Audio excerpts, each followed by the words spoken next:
అలాగే నేను ప్రతిరోజు వాకింగ్కి వెళ్తూ ఉంటానండి. అయితే మా ఫ్రెండ్స్తో కూడా ఈ బిజినెస్ నుండి వాళ్ళకి డిస్కషన్ చేశాను వాళ్ళతోని. వాళ్ళు ఒకటే మాట అన్నారు, పెంచండి, మీ దగ్గర ఎగ్స్ అండ్ మీట్ తీసుకుంటామన్నారు. వాళ్ళు ఆ మాట అన్నాక నాకు బిజినెస్ స్టార్ట్ చేయాలని కోరిక బలపడింది. ఇదేంటి, ఇలా నాకు నాటుకోళ్ళు పెంచాలని ఆలోచన స్టార్ట్ అయింది.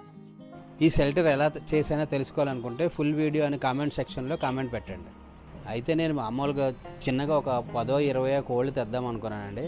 అది మా ఫ్రెండ్స్ అందరూ ఒత్తిడి వలన ఒక 50 కోళ్ళు తీసుకొచ్చాను. అందులో 50లో ఒక దా దా దా దా దా దా దా దా దా దా ఇగోండి, ఒక 25 పుంజులు తీసుకొచ్చానండి. 25 పెట్టెలు తీసుకొచ్చాను. 25 పుంజులు ఎందుకంటే మాంసం కోసం, 25 పెట్టెలు గుడ్ల కోసం అండి. ఇక మా ఈ చిన్న బిజినెస్ని మీరందరూ సక్సెస్ కావాలని విష్ చేయండి. అలాగే ఈ నాటుకోళ్ళ గురించి మీకు ఎవరికైనా తెలిసినట్లయితే, నాకేమైనా సలహాలు ఇవ్వాలనుకుంటే కామెంట్ సెక్షన్లో కామెంట్ చేయండి.